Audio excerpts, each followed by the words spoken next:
Hey guys, what's going on? It's Eli, back with another review video. And yes guys, that's right. You read the title, you know exactly what film it is that I am now about to review, and as was clearly teased in the last review video, yes, the 8th film of Quentin Tarantino's, and as it specifically says at the start of his 8th film. Yes. And not to mention, this 8th film of Tarantino's is celebrating its anniversary. Yes. And yeah, good old Quentin Tarantino. We love his craft and style of filmmaking. We each have our favorite films of his. Yes. And I'm sure for any of you, maybe this is one of your favorites. But yes, guys, again, you know what I'm now reviewing? One of Quentin Tarantino's films, that being from 2015. Quentin Tarantino's The Hateful Eight. Yes, and you saw the thumbnail, so you of course know. Yeah. Yeah, so Tarantino's The Hateful Eight. His second Western motion picture. And, especially since, the first Western film he did, which was another really good Western film of his, of course, that being Django Unchained. And right after that, which Django Unchained being his 7th film, what would wound up being his 8th film would be another Western picture. And this time, this Western film of his being set in the blizzarding cold weather. Yeah. And man, with what this story has to offer is pretty interesting. Yeah. And in that same territory as, like, say, what his first movie, Reservoir Dogs, had to offer. What that movie was like, and if you know. Yeah. But with the first things I have to say about The Hateful Eight, well, I, of course, had known about this film for a long time, and I, of course, knew that when this was coming out, and didn't get to see it in theaters, unfortunately, well, because I think, I seem to recall, my memory's a bit fuzzy, but I'm pretty sure that, I do remember seeing the trailers, the promos and all that for The Hateful Eight, and the fact that The Hateful Eight was coming out around the same time / same month as something of Star Wars was coming out. Yeah. Also on account that, with me wearing this shirt, it makes sense because, it came out the same month as a Star Wars film. We all know which one that is. And this movie of Tarantino's has a Star Wars cast member. Yeah. But point being is that, with this movie having come out around the holiday season, and, very fitting, seeing as how that this movie takes place in the winter time, and technically around Christmas time, there's a little bit of Christmassy stuff going on in this. Not entirely, but, there is a moment where piano music of, say, Silent Night is being played. Yeah. But yeah, to have the chance to finally sit down and watch The Hateful Eight in all of its glory, and with what this Tarantino film has to offer, with it being a Western tale. And the fact that, and another fun fact is that Tarantino, one of his inspirations for bringing this movie to life was those old Western shows he watched, like, say, Bonanza. And he only focused on the episodes that had the guest stars, like, say a James Coburn or a Vic Morrow. And in those episodes, like, they be strangers and all that. And you're not sure, like, if you need to trust them or anything like that. And, this movie, specifically, focusing on those type of characters, you don't have any characters that are main characters of a Western show that are good characters. No. So, that's very clever. Very clever what Tarantino did for this. Just, again, to watch this, to see some great cast of talents be a part of this, you don't know who to trust, and the suspension, it's slowly but surely building up. The fact that there are, 6 chapters, I almost raised up a 7th finger, 6 chapters in this movie, and, of course, not to mention that, because this is a Tarantino film, of course there's violence and gore. And you know what I mean? The violence and gore in this, well, what am I saying? Like, you know, not bad? Well, this is a Quentin Tarantino film, okay? So deal with it. But I mean, just to see everything that's going on in this movie, and moments where I was like, oh man, just like, yeah, but I was really getting into it, yeah. And just, yeah, again, just to have a chance to watch this, and here I am now doing my review on it. It's amazing. It's definitely another one of Tarantino's masterpieces, without a doubt. And especially since this being another Western film that he's directed. His first Western film did not disappoint, and now, with this being his second, just fantastic, yeah. Great casting, great moments, the setting, its style, and with an original music and score. I'll talk more about that momentarily, and on account of whom the composer is. Maybe you know by now, but still. And yeah, the suspension, you wonder, like, okay, who's really the bad guy here, and what's gonna happen next? And when we get to say the next chapters, just, yeah, everything about Quentin Tarantino's The Hateful Eight is fantastic, all of the above. I really enjoyed it, and I'm sure the same would go for any of you who had seen it. Yeah, if you had seen it in theaters, or if you later saw it on digital, Blu-ray, DVD, or if you've watched it on Netflix, because, yeah, to quickly mention it, because, yeah, when The Hateful Eight wound up on Netflix, well, Netflix basically has a version of The Hateful Eight where it's basically a 4 miniseries show. Yeah, there's 4 episodes. It's a miniseries, yeah. Where, you know, we see extended clips and scenes to go into more detail and such. But, yeah, obviously, you know, the version I'm reviewing is, like, say, the movie version, you know, that came out in theaters and on DVD and Blu-ray. So, yeah. Anyways, I mean, you know, besides, like, the extended scenes and all that, it's still the same thing. So, I mean, it's no big deal, but anyways, alright. But again, to round off with the first things I've had to say about The Hateful Eight, yeah, again, another fantastic film of Tarantino's, this being another Western picture of his, everything about it just amazing, all of the above. Okay, now, with the first things I've had to say about Tarantino's The Hateful Eight, now out of the way, now, as always, for me, read the description / the story. Set after the Civil War, it follows 8 strangers, including bounty hunters, a fugitive, and a supposed sheriff, who are forced to take shelter in a remote cabin during a blizzard. And yeah, this cabin being a haberdashery, as it's specifically described as, yeah. As they wait out the storm, secrets, distrust, and violence erupt among the group. Okay, so now with reading the description / the story out of the way, well, before I break down / talk about the film, because, yeah, on account of The Hateful Eight's original music and score, because, yeah, this being Tarantino's first movie where he has a movie of his that has an original piece of music and score, yeah, by the late Ennio Morricone. I think, yeah, I'm pronouncing his full name correctly, but you know who I'm talking about. You know who it is. Yeah.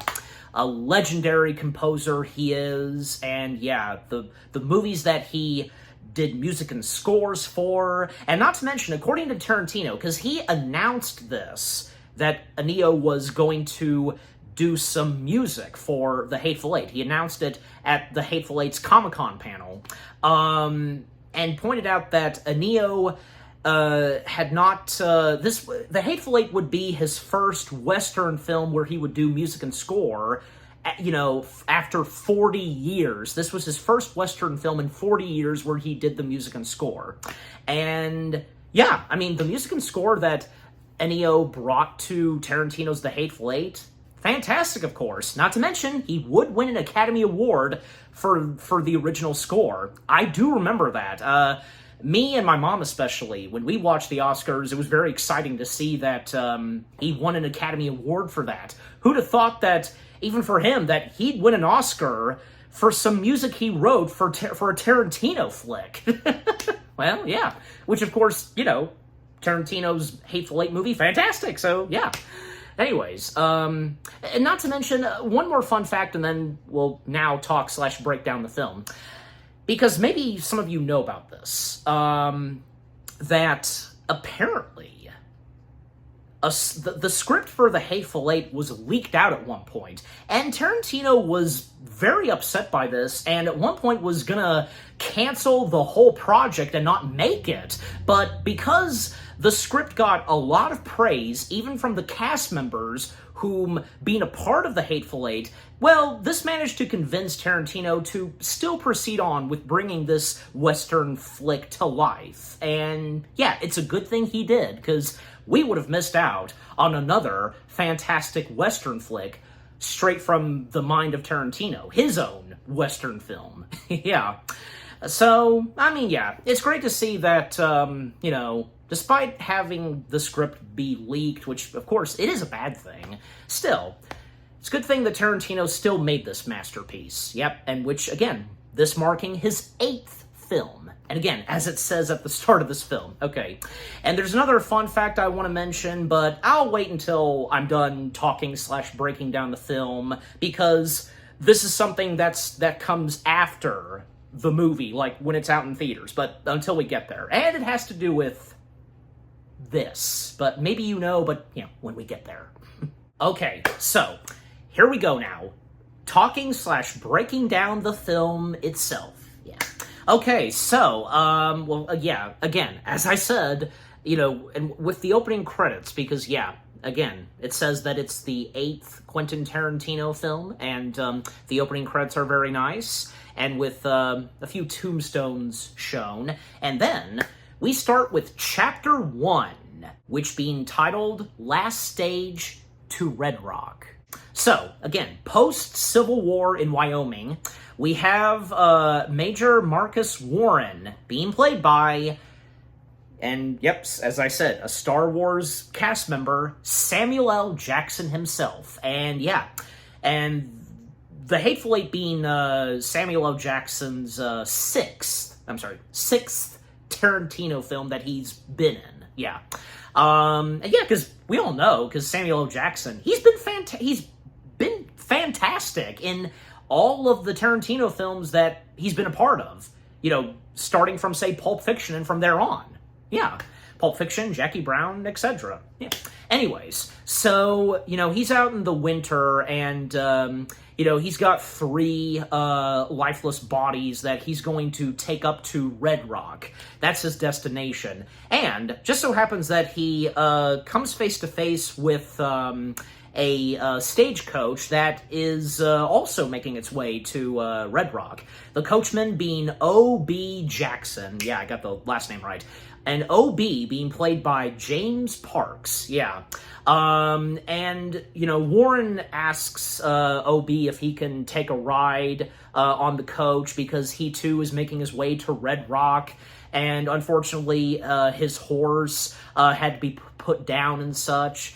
And, well, O.B. basically stating to Warren that he'd have to talk with the passenger that, yeah, is having the coachman, which being O.B., take him directly to Red Rock. And that being the infamous bounty hunter with a cool mustache and the winter getup he has on, John Ruth. And John Ruth being played by another good talent in this film, and who has worked with Quentin Tarantino in a couple of movies, most prominently in Death Proof, good old Kurt Russell. Yeah, and Kurt Russell being no stranger to Western flicks.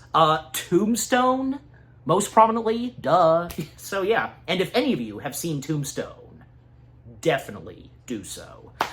Anyways, so, and yeah, it's a good thing that both John and Warren, they do know one another. They know each other, but the feelings between them and their relationship is very mutual. Yeah.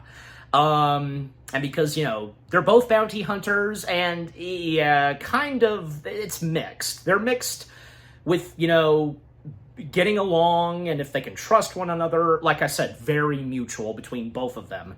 Yeah, and John Ruth, with him making his way to Red Rock, he too has a bounty to deliver at Red Rock.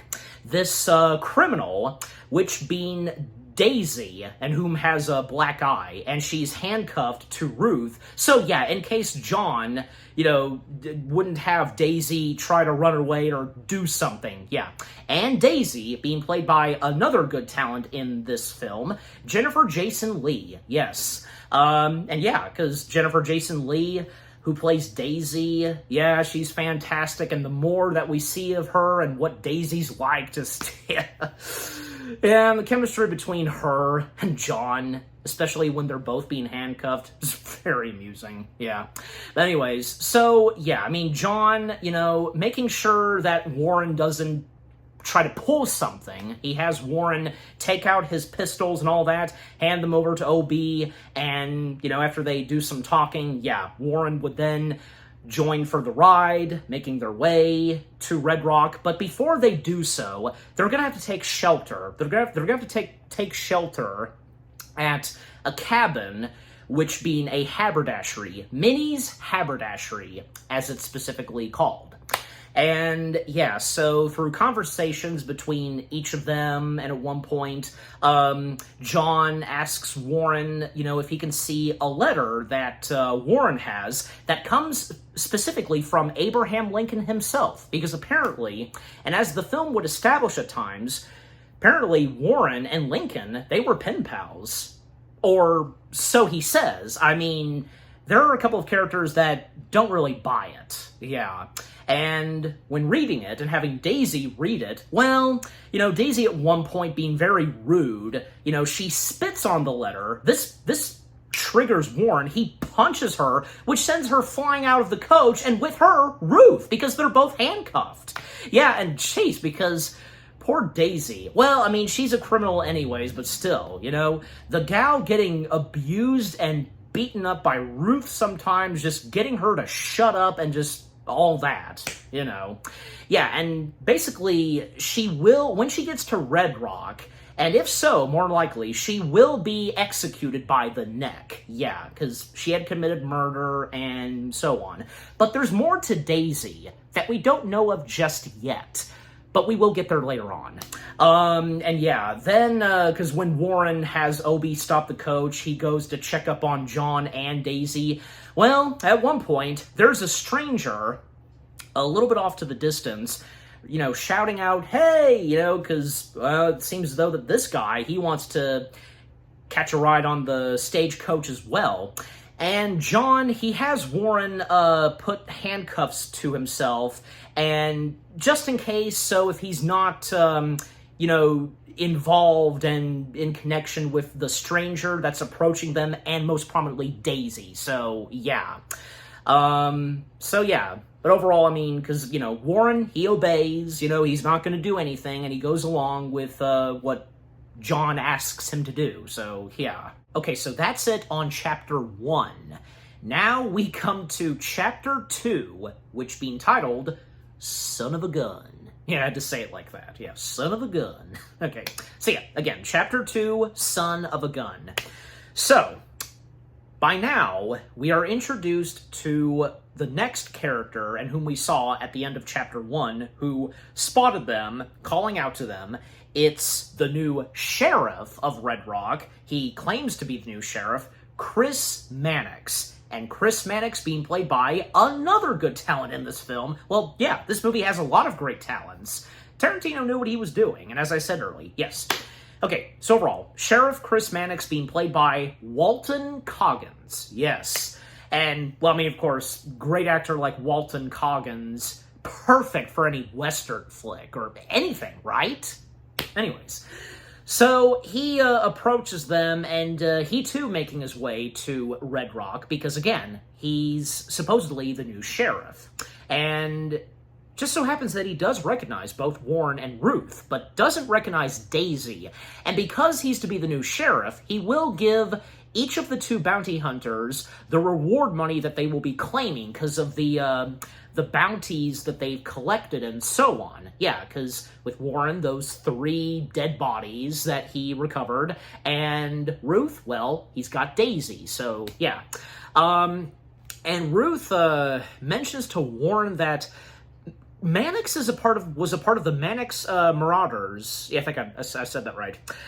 Basically, they were like, doing bad things, terrorizing those at at the South Carolina or something, and during the Civil War. But even like say when then Ruth he has he tells Mannix to put on the cuffs, but he has no intentions to because he finds this ridiculous. But he will be shot. Ruth will shoot him if he doesn't do so. But Mannix points out to Ruth that if he does shoot him, then he's going to commit murder, having killed the new sheriff of Red Rock. And, well, Ruth, he can't argue with that, and thus, Ruth would then come on board the stagecoach, and they would proceed on their way to where they're staying for the night at Minnie's haberdashery. Even like Mannix, he mentions to Warren and Ruth that he'll buy dinner and drinks, it's on him, but, Ruth declines this. He will not accept, grub and drinks from someone like him. And, throughout the rest of Chapter 2, a long conversation, it would lead to, say, a central conflict, an argument that would erupt between Mannix and Warren over their controversial war records. Yeah, because of what Warren was like, and before he became a bounty hunter, there was a reward that was put on his head, and not to mention that Mannix, he's a racist guy, and jeez Louise, this movie using a lot of the N-word. I mean, Django Unchained did as well. I mean, there have been a good majority of Tarantino's films where it used that kind of foul language. But, this was the old West, so, what can you do? Anyways, not only that, but the swearing in this, as you would expect from a Tarantino film. Not just the N-word, but GD, and, the basics, hell, damn, shit, I think bastard, son of a bitch, all that, but most prominently, the N-word for sure, anyways, but, just that whole sequence, and throughout the entirety of Chapter 2, Son of a Gun, the argument between Mannix and Warren about their past war records is very interesting, knowing a lot more about what each of them were like, and even up to, where they're at now, the positions they're each in, and even Ruth had Warren to point a gun at him if anything were to happen, and just how far this would go, and it would, because the more insults and talking more about the controversial war records and such, even when it would lead to, say, Mannix talking about political stuff, I think by this point, it's where he needs to shut the F up. Which he does so. And he didn't mean, he says he didn't mean to go into, say, politics and all that, not what he was going for, but and him saying that he's very happy to be alive and being on this journey, and he would put down his hat and go to sleep for now, listening to the rocking of the coach as it has him go to sleep, just but very interesting, because great dialogue that's talked about in that scene and throughout Chapter 2. Just the intention between mostly Warren and Mannix, and the fact that they're sitting right next to one another. The comments that Ruth makes, of course, and sometimes Daisy. Daisy, when asked if she knows anything about Warren and, his, what he did in the past, she knows a little, but overall, that was a pretty interesting long sequence. And also, the fact, while they're all having this conversation, because every time you can hear Obie Jackson, on top of the coach, going, giddy up. I just love that detail. Well, of course, we'd have to hear that, because, anybody who, did coaches in the old days, because, they would all the time, be shouting, just get going, giddy up, just, that's amazing. But overall, that was Chapter 2. That was pretty interesting, long dialogue and how things would start to get more intense. And yeah, when Mannix steps in the picture. Yeah, but great acting right there. The intention from, say, Jackson to Kurt Russell and to Walton, and with Jennifer having a few lines here and there. You know, even when, like, she was asking for Ruth, like, she's hungry for something, like a beef jerky or whatever, just, yeah. And still, like, poor Daisy still getting abused by Ruth at times. Just, yeah, just overall, yeah, Chapter 2 was pretty interesting. And, yeah, right before, of course, they would make their way to Minnie's haberdashery. Okay, next, Chapter 3, which being titled Minnie's Haberdashery. Yep. So, by Chapter 3, we now arrive at Minnie's Haberdashery, and we are first greeted by this Mexican guy by the name of Bob, being played by Demain Bishar, if I got his full name right, but again, you know me sometimes. He greets them, and basically, Minnie herself is not present, as she's currently out of town for a week to visit family, and most prominently, her mama. And, yeah, and basically she left Bob in charge, supposedly, running the cabin / her haberdashery, and by showing them the entrance to the place, and Warren and Mannix, they help Bob attend to the horses, put them in the stable, and Warren, he is suspicious at first about what Bob said, just, yeah, not really sure. And inside Minnie's haberdashery, we're greeted by these other group of characters. We have supposedly the hanging man of Red Rock by the name of Oswaldo Mabray. Yeah, I think I got that right. Being played by another good talent in this film, and whom has also worked with Tarantino in the past. Good old Tim Roth, yes. And, well, we, of course, we best know Tim Roth being in, say, Pulp Fiction. Yeah. And we also, and two other good talents we see inside the haberdashery. Joe Gage, being played by the late Michael Madsen, and Bruce Stern, who plays a old general by the name of Sandy Smithers. Yeah, so those are our group of characters that are residing in Minnie's haberdashery.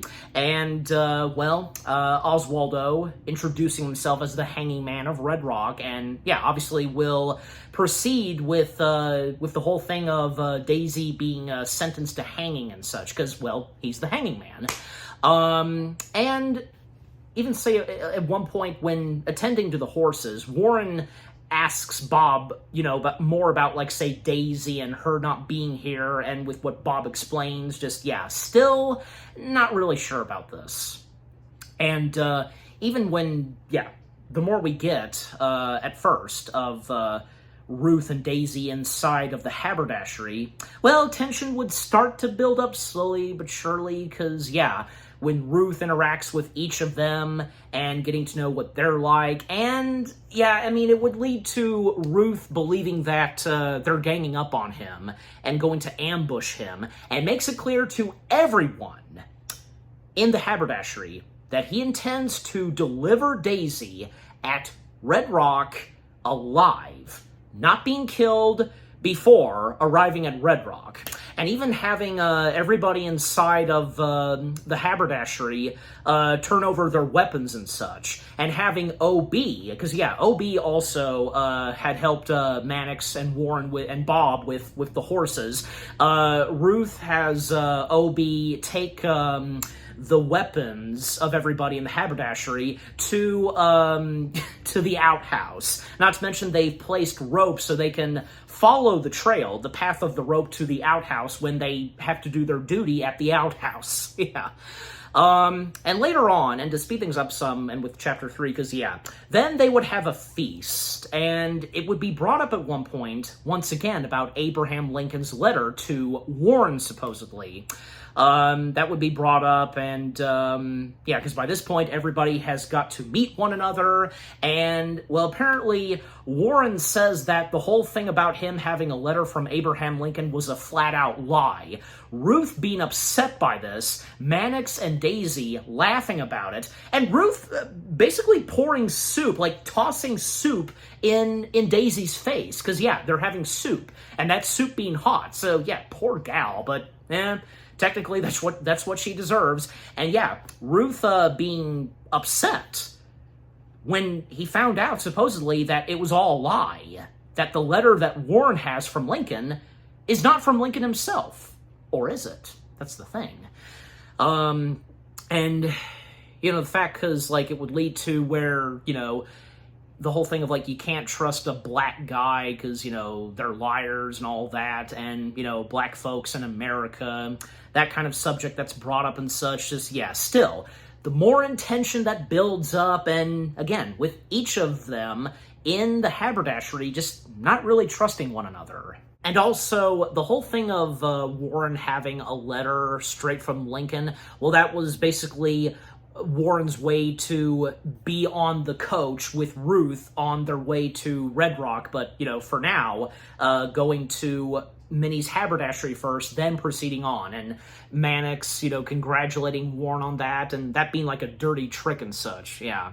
And also, in tension between, say, Warren and the general at times, Sanford, and, you know, not too keen about, you know, the presence of a black man being there and all that. But eventually, it would all be settled down for just a little bit. And even when Warren, he would offer food to the general, Sanford Smithers, and if he could have a seat and all that, which, yeah, by that point, he's toned down towards Warren and all that.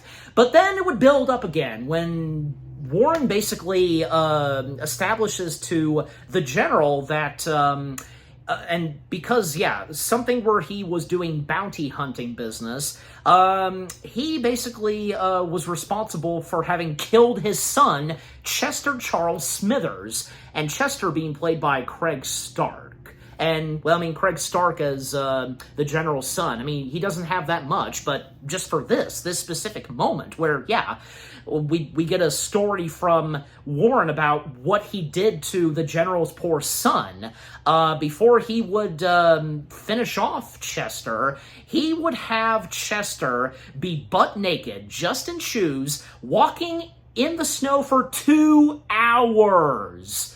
Could you survive that long? Let alone if it was, say, like 4 hours or something? I don't think so. I mean, it would depend, but to walk, for him to walk butt naked, only having shoes on. Well, I mean, at least he had shoes on. That's one nice thing that Warren had him do, but have on, that is.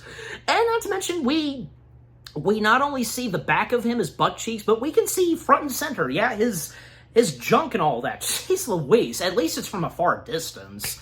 Anyways, just, yeah. If that wasn't enough, to have the general's son walk butt naked in the snow for 2 hours, it would then lead to where Warren had Chester go for his junk and such, you know, like fellatio and all that. Jeez Louise. That was a psychotic moment right there from Warren, you know, and laughing about and such, and just taunting and tormenting the poor, you know, elder general. And then eventually, yeah, it would then drive the general to whip out a gun on Warren, but Warren was quick enough to shoot the general, and yeah, the general being the first character of those characters in the haberdashery to be killed off. Yeah, so that's it for the general. He's defeated and such, and not to mention, for a little bit, and while Warren and the general were in conversation, yeah, Bob, he was playing music on the piano, which, yeah, he played Silent Night, as I said earlier, but, yeah, that was a crazy moment right there, and what Warren did to the general's poor son. Yeah, what more do I have to say about that? Just, wow. Okay, now we come to Chapter 4, which being Demigru's Got a Secret. I think I mispronounced that name, but yeah, that being the last name of Daisy's, but yeah, so I'm just gonna stick with her first name, of course, but yeah. Anyways, so, by the way, because we do get a bit of narration in this movie, provided by Tarantino himself, doing a little recap of what's happened and where we're at by now, and the narrator pointing out, while everyone was distracted by, Warren having shot the general, a mysterious character whom we don't see his or her face, wearing black gloves, and on account that everyone else inside the haberdashery is wearing black gloves, put poison in the coffee. Then, when it would lead to, say, Ruth wanting to play the guitar, asking permission from Ruth, he grants her with that. She would play a song, and, that was a nice moment. And Jennifer Jason Leigh having a good singing voice, singing the song, Jim Jones at the Batney Bay. Yeah, that's right. And, well, both Obie and Ruth, they are fixing up, cups of coffee for each other, and at one point, Ruth asks Daisy to sing another verse, and while drinking the coffee, and the verse that Daisy would then sing, which pisses off Ruth, basically is, "You'll be dead behind me, John, as I go to Mexico." Yeah, this pisses off Ruth, but things would escalate when both Ruth and OB, well, because the coffee. We saw that someone put poison in the coffee. Yeah, they both drank it. Mannix was about to drink the coffee. Right as he was about to, well, that's when both Ruth and Obie, they start coughing up a lot of blood, and jeez Louise, that part right there where they each start to become sick and ill, and they're coughing up blood, the music getting intense, like, jeez, whatever kind of poison that was, it's really doing a huge number on each of them. Golly. And yeah, Daisy being delighted that this is happening to Ruth especially. And golly, it's just so gruesome. And what you would expect from a Tarantino film, just, yeah. But yeah, for this, it's poison, and with what the poison's doing to each Ruth and OB, just, golly. Then, of course, yeah, I mean, it would end where, OB falls to his death, and, Daisy, she finished off John quickly, just, yeah, shooting at him and all that. But the fact she's still handcuffed to Ruth, and, it's obvious that she's gonna find a way to get out of those handcuffs one way or another, but, yeah. So, yep, after the general, we now come to Obie and Ruth, the next two characters inside the haberdashery, being killed off. Yeah, I mean, it's hard to tell if they did survive at the end of the movie and what they would have done, especially Ruth. I mean, in the case of Ruth, because the attitude he's got and, with what kind of bounty hunter he is, overall, because, you realize that at the end that he was just doing his duty as a bounty hunter, determined in making sure that Daisy would get there, and with whatever would happen to her at Red Rock, with her demise, like getting hung and such, just, yeah. But yeah, again, that being the end for both John Ruth and Obie Jackson. They died from poison that was in the coffee. And right after both Ruth and Obie are dead and such, well, Warren now takes charge. He points a gun at Daisy not to do anything else. He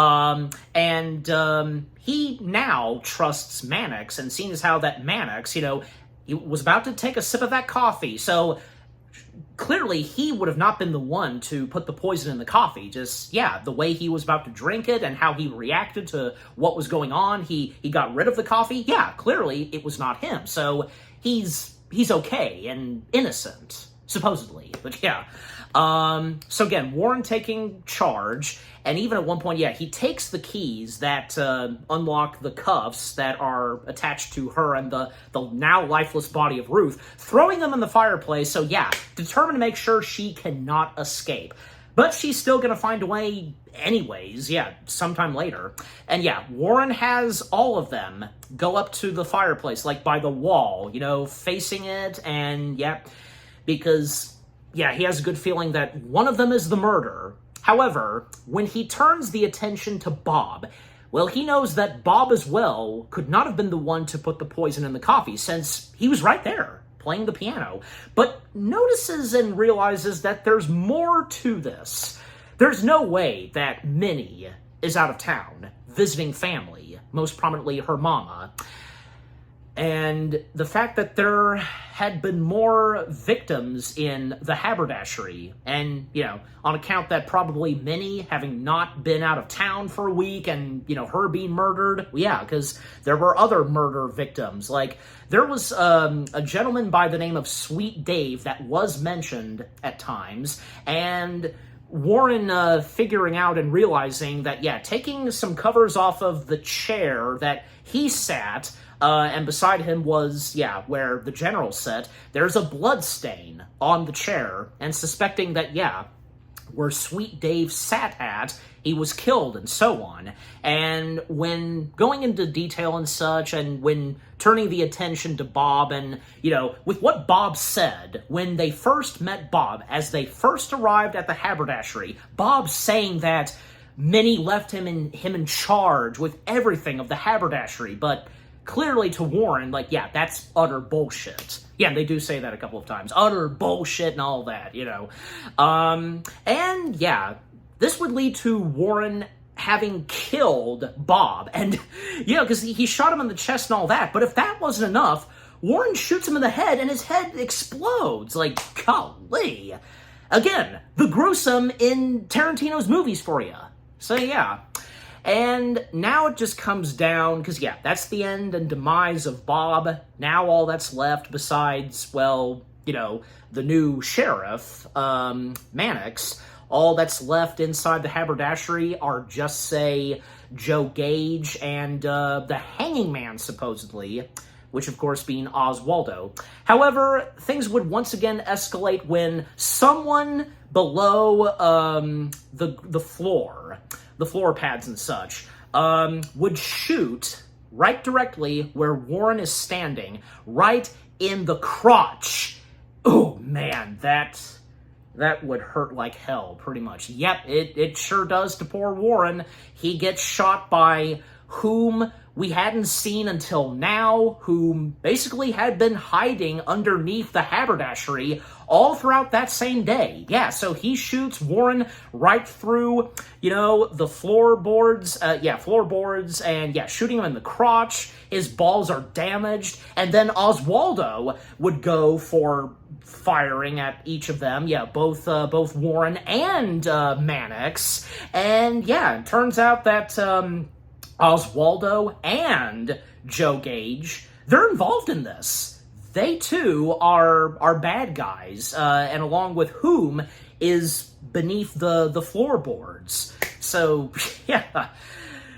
just once again, things getting intense and crazy, out of hand, and when there's violence and gore, just, man. But so we are starting to realize on what all is happening and the truth starting to get out there. All right, so after that, we now come to Chapter 5, which being The Four Passengers. Basically, this is a prequel story, technically, it is, how this all came to be. Before Ruth, Daisy, Warren, Mannix, Obie, they all came to Minnie's haberdashery. What all happened before they showed up? How this all came to be? Just, with the presence of Joe Gage, Oswaldo, and, this stranger whom we saw underneath the floorboards. Because obviously they were the first ones to arrive at Minnie's haberdashery. So what specifically happened? Well, we now find out, because, basically, the four passengers in this stagecoach that is led by this guy named Ed, being played by Lee Horsley, and most prominently, Six Horse Judy from New Zealand, being played by Zoe Bell. They bring the four passengers to Minnie's haberdashery, and we see Minnie herself, Minnie Mink, being played by Dana Guri, if I said that right. Again, you know me sometimes. So, So, with bringing the 4 passengers inside the haberdashery, we don't see their faces yet, but until Minnie, has them take off their scarves and seeing faces and names, well, we see our 4 passengers, Oswaldo, Joe, Bob, the Mexican, and the stranger who we saw at the end of the last chapter who shot Warren in the crotch. Yeah. It's Daisy's brother. Yeah, he's the brother of Daisy, Jody. Jody being played by Channing Tatum. Yes. And yeah, Channing Tatum, he too was fantastic in this movie. Everybody was, just everybody. Even those that don't have that much of a big part. Because most prominently, say, from Dana and Zoe Bell, Lee Horsley, just, yeah. And there's also 2 other characters that are a part of Minnie's haberdashery. Gemma, being played by Belinda Owino, yeah. And Charlie, who attends to the coachman and the luggage. Yeah, Charlie being played by Keith Jefferson, yeah. So it seems to be going pretty well with the 4 passengers now having arrived at the haberdashery and such. And we also see Sweet Dave, whom is playing chess with General Sanford, yeah. And Sweet Dave being played by Gene Jones. So they're sitting at the chairs by the fireplace playing chess, like to any ordinary old gentleman playing chess, But to still speed things up some, yeah. It wouldn't take too long for our 4 main bad guys to ambush and whip out their rifles, killing each of those that are inside of the haberdashery, from Minnie herself, Gemma, and also Charlie. He only got injured by, say, the leg. And 6-Horse Judy, yeah. Judy and Gemma, they were only wounded, but eventually they would be killed off and such, right by the heads. And even, say, Joe, he went to go find Charlie, and Charlie was begging for his life to be spared. He promised he wouldn't say anything or do anything, etc., but nope. Joe flat out kills him, so yep, that's the end and demise of Charlie, as well as Minnie, Judy, and Gemma. Because nothing really specifically happened to the coachman, Ed, because we see him, driving the coach and dropping him off, and that's pretty much it. So yeah, maybe he survived, I don't know. Because obviously the movie would establish what happened to Ed, but yeah, maybe you guys know. Anyways, and Jody laying out the details to his 3 other fellow bad guys on what they're going to be doing. And there's one more person that they are sparing, and even Bob, it was Bob that recommended this, that maybe they should spare him to create the illusion of more lively settings and so on, which that of course being the general. And yeah, Jody sparing the general, but as long as he obeys to what he needs to do, just act normal, him being inside of the haberdashery like any other normal person staying at this cabin, not saying a word, only saying say hello, goodbye, good morning, good night, and if they ask for his name, then yeah, he can tell them their names, but that's it, nothing else. And his life would be spared if he obeys. And yeah, he makes a deal. So yeah, for now, the general being spared, but that is until, well, when Warren shows up, And yeah, with what Jody and the others are planning to do specifically, yeah, because when Ruth and Daisy arrive, they will find a way to take down Ruth and Obie, as well as Obie, and in order to save Jody's sister, having her not go to Red Rock and be executed and such, just, yeah. And eventually, we would come up to where we see when, Ruth, Daisy, Obie, and along with them, Warren and Mannix, they all arrive at Daisy's haberdashery, Minnie's haberdashery. Don't want to get the names mixed up. They finally arrive to Minnie's haberdashery, and thus, that's where the rest of the story continues, as we saw. Just, yeah. Which, by the way, because, in comparison to how this is done to, say, another Tarantino film, Pulp Fiction, because basically, because we know when it came to Pulp Fiction, those stories, they were in random order. But in the case of the Hateful Eight, at least with, Chapter 5, The Four Passengers, okay, that wasn't too bad, where that's at, because right after a good majority of characters get killed, we get the introduction of Jodie, who shoots Warren in the crotch. Right after all that, we get a little prequel story. So you get what I'm saying. Like, yeah, how this was done in The Hateful Eight in comparison to Pulp Fiction, yeah. But that's not to say that how the stories in Pulp Fiction, not in a bad way, no, because how it was done in Pulp Fiction was really good. But I'm just simply saying, with how this was done in The Hateful Eight, not bad at all. Just, yeah, but you get my point. I'm just simply saying, but yeah. And, well, because, yeah, once Ruth and Daisy step foot in the haberdashery, boom. That's where the 5th chapter of The Hateful Eight ends off. And we would come to, as it's credited, the last chapter. All right, so here we go.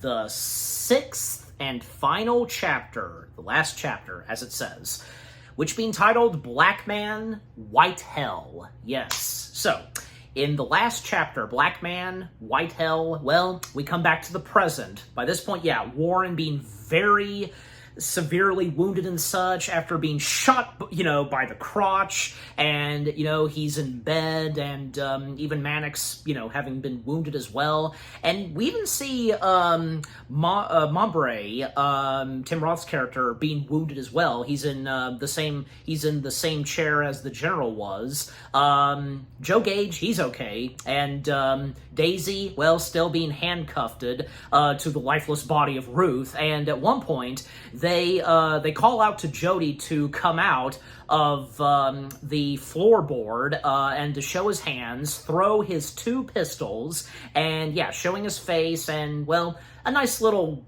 quick reunion between, brother and sister. But that would escalate when Warren shoots him right in the head. And yeah, that's the defeat and demise of Jodie. And Daisy being upset by this. And then it would lead to where she would warn Mannix and Warren that, that Jodie, being the leader of this notorious gang, and 15 of Jodie's men are standing by, and they will come after Warren and Mannix if they kill off Daisy. But if not, and if, say, Mannix kills Warren, then they'll stand down. They'll back off. And then, yeah, both Daisy and Mannix, they start to talk money business, the bounties on each of Jodie's men, from, say, Bob to Mowbray to Joe Gage. And turns out that Joe Gage's actual name is Grouch Douglas. Okay. With how much bounties are put on them, and, the money that could be brought in and all that. Just, yeah, again, all it is just them talking about bounty business, money, the bounty that's put on each of them, and Mannix humoring Warren when he interacts with Daisy and such. And, yeah, just, again, through talk about, say, the bounty and all that. And, well, and still to speed things up some, because, yeah, it would then lead to where, yeah, both Mowbray and Grouch Douglas, they would be killed by Warren and Mannix. Not to mention that Joe, the Grouch, yeah, he actually whipped out a pistol that was hidden beneath one of the tables that he put there early on. So, yeah. Eventually and ultimately, both Mowbray and Joe Gage, they would both be killed, and all that's left is just Mannix, Warren, and Daisy. Yep, they're the last 3 remaining. And, Daisy, she's the only one that's perfectly okay. She's got a lot of blood on her face, and man, by this point she looks ugly looking with all the blood and such on her. Well, not to mention that she lost a couple of teeth, so yeah, but man, I tell you, to say more about Jennifer Jason Leigh in her role as Daisy, oh, how so well she commits to this. The acting and delivery of dialogue that she delivers as Daisy up to this point in the 6th and last chapter of this movie. Ugh. Oh, it's just amazing. And yeah, then the more talk that each Mannix and Daisy would have, and even Mannix assuring Warren that they're just talking. Mannix is not immediately going to make a deal with Daisy. Just again, talking about the bounties and with how much bounty is put on, say her deceased brother and his deceased fellow men that, all of them are now dead. But then eventually, Mannix, he would not make a deal with Daisy. And Daisy, pleading with Mannix that he's making the biggest mistake of his life and just warning Mannix that Jody's 15 men will be after them and they will attack the city and all that. But Mannix, he finds this complete bullshit. That, 15 men are going to be present and they'll attack and all that. He's not buying it. Viewing Daisy now as a liar and pointing out that it was Joe that poisoned the coffee and all of that, setting Daisy straight and, Mannix finding this very funny, even Warren just, when realizing what Daisy is now like and just, a big fat evil liar and such, just, and, by this point she deserves to die, so, but then it would lead to where, Mannix, because here's another thing, because after they shot both Mombre and Joe, Warren tried to go for Daisy, but with his gun, it was out of bullets. He asked Mannix for another gun, but again, that's when it would lead to Mannix and Daisy talking bounty business, how much bounty is put on those that already died, And Mannix, he would then go into a speech about what his father was like, how many men served him. They were very loyal to his father and all that. He led them into battle, etc. But then at one point, Mannix, and because he had to stand up, and he was using a chair to keep his balance going and all that, at one point, and after that speech he delivers and about his father, he would then say, "I don't feel so good," and he would collapse, he would fall backwards. Mannix, he fainted due to his severe wounds. Then, Daisy, she would finally attempt to escape using a knife, cutting, Ruth's arm, and that would set her free, and, Warren attempting to stop Daisy, but eventually, Mannix managed to regain consciousness and shoot Daisy, because, she would eventually take some gunshots, to her foot and so on, but and Mannix was this close to finishing her off by shooting her, but Warren convinces him not to shoot her and do what Ruth was attempting for what to happen to Daisy, be executed by being hung. And that, to honor Ruth, and seeing as how in the end that, Ruth was to be trusted, even though he was very aggressive and such towards Mannix and Warren, but he was definitely in the end noted to be trusted, but so that's what they would do. They would have a rope by Daisy's neck, and Mannix, serving for his first and final act as Sheriff of Red Rock, having Daisy be hung, leaving her there just, struggling, and eventually, she would die. Her being the last character of this movie to die. Sayonara, Daisy. Anyways, and it's quite amusing that, because the arm of Ruth that was cut off, it's still there, attached to the handcuff. So, but and as for Mannix and Warren, because both of them still, because they're very wounded, and, eventually they're both gonna die. And at one point, Mannix asks Warren if he can read that letter that he supposedly received from Lincoln, which did turn out to be true. It is a letter that came straight from Lincoln. And you know what? Because I will read it, because I have it right here. Dear Marcus, that being in Warren's full name, I hope this letter finds you in good health and stead. I'm doing fine, although I wish there were more hours in the day it's just so much to do. Time is changing slowly, but surely, and it's men like you will make a difference. Your military success is a credit not only to you, but to your race as well. I'm very proud every time I hear the news of you. Yeah, good on Lincoln. We still have a long way to go, but hand in hand, I know we'll get there. Basically, you know, because that the racial stuff is in progress and such. Yeah, I just want to let you know, you're in my thoughts. Hopefully our paths will cross in the future. Until then, I remain your friend. Old Mary Todd is calling, so I guess it must be time for bed. Respectfully, Abraham Lincoln. That was a well-put letter that Lincoln wrote to Warren. Wouldn't you say so? And Mannix complimenting because of the part of, you know, old Mary Todd, you know, that, and saying that that's a nice touch. And Warren saying thank you and just, yeah. Then he would crumble it up and toss it, and yeah, all that remains is just them sitting there, the last two breathing and living in the haberdashery, and yep, it's obvious that they're gonna slowly die, but in peace. Yeah. And that's how the movie ends, literally. But that was a nice way to go out. You know, our last two characters, whom turned out to be heroes in the end, and technically that also goes for Ruth, but you know, unfortunately he got killed off early on, so yeah, everybody else were bad guys. But that is with also the exception of those that, you know, from those that brought the four passengers to the haberdashery, and those that were part of the haberdashery, most prominently Minnie, and so on. Yeah. Yeah.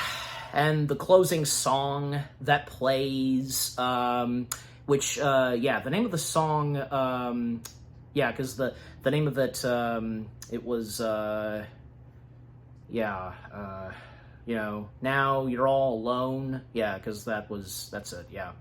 Yeah, that was a great closing song, you know, for this movie.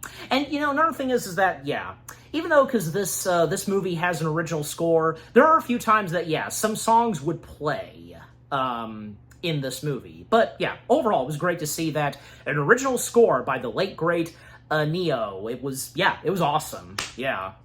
And by the way, fun fact, he was, actually disappointed and pissed off with how Tarantino used some of his past music, you know, with Quentin using some of his music in his past films, like, say, Kill Bill. But eventually, he got over it and changed his mind when, yeah, the opportunity came up for him to do original music and score for this Tarantino film. So, yeah, it's great to see that they did patch things up. Yeah, good to see. I love that.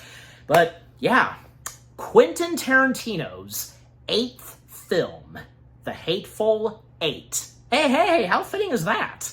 Because this is his 8th film, the number 8 is in the title. Very fitting. Coincidence, maybe? Or, you know, coincidence? I think not. You know what I'm quoting. But yeah, but just overall, Quentin Tarantino's The Hateful Eight. It's definitely another excellent masterpiece of Tarantino's, and this being his second Western motion picture after Django Unchained. Both of those Western films of his being fantastic.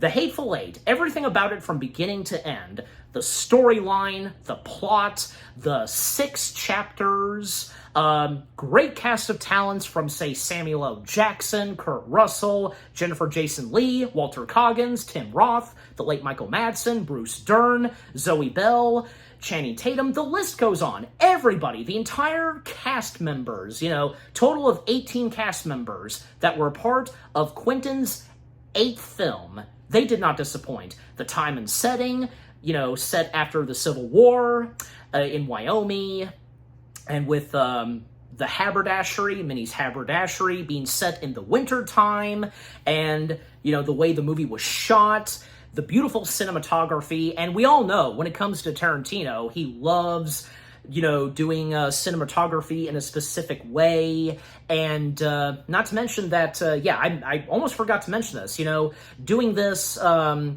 7mm Panavision. Yeah, I said that right. Yeah, just overall, everything about Quentin Tarantino's The Hateful Eight, excellent from beginning to end. Like I said, just, yeah, all of the above. Yeah.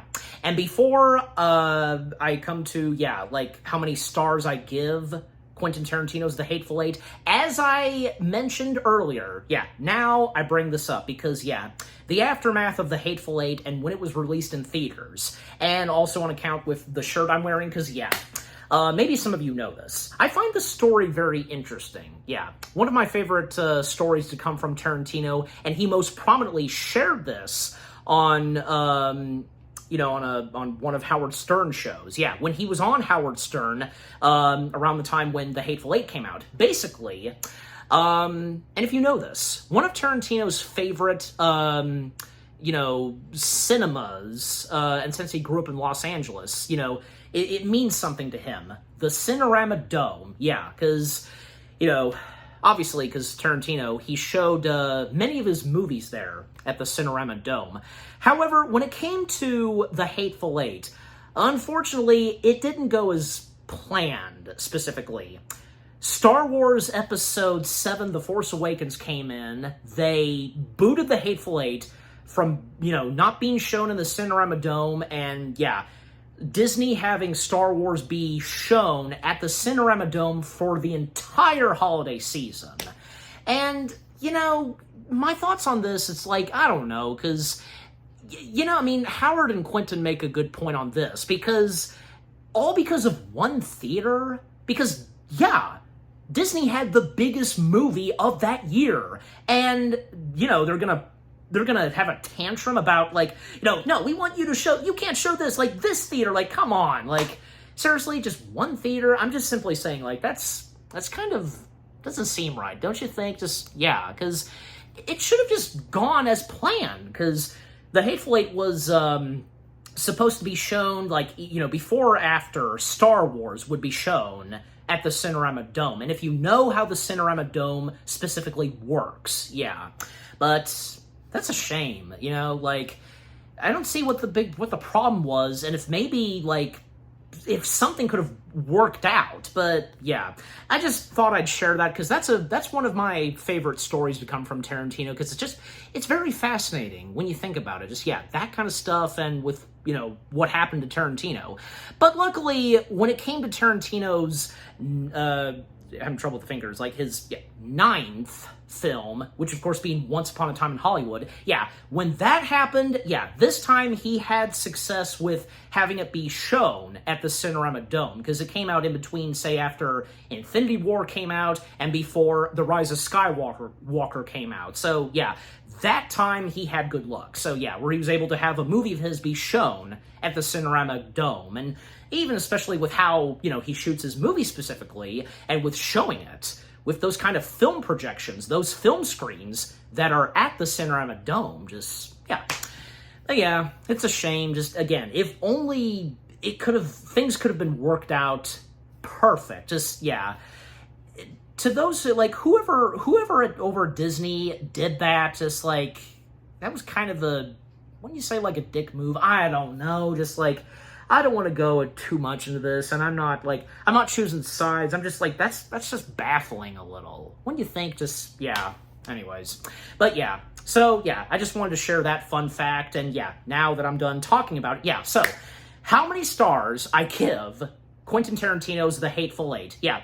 Well, why not? 10 out of 10 stars. Yep, 10 out of 10 stars for Quentin Tarantino's 8th motion picture, The Hateful Eight.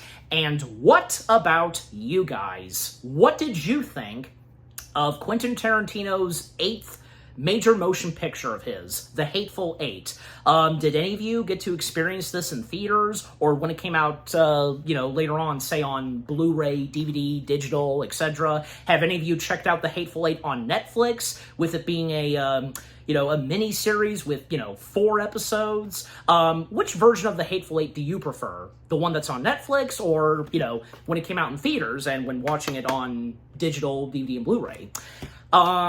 Favorite moments to come from this Tarantino film. Favorite characters. Moments you did not expect. The dialogue, the intensity, the build-up to each of these characters not trusting one another, the violence and gruesome moments, the time and setting, And with this being Tarantino's second Western film, would this be in your top favorite Tarantino films? One of your favorite Westerns to come from Tarantino? You know, right there next to, say, Django Unchained. Just overall, what do you think of Quentin Tarantino's The Hateful Eight itself, with what all I've had to say, my review, and yeah, what did you think of my review? Leave comments and give this review video a like, as always. And so, guys, with all that being said, thank you very much for watching. I hope you guys enjoyed my review of Quentin Tarantino's 8th motion picture, which being his second Western film, The Hateful Eight. More review videos are coming your way. They're going to be awesome. Keep looking forward, and I will see you guys in the next video / review. Take care. Happy anniversary to Quentin Tarantino's The Hateful Eight, and peace out.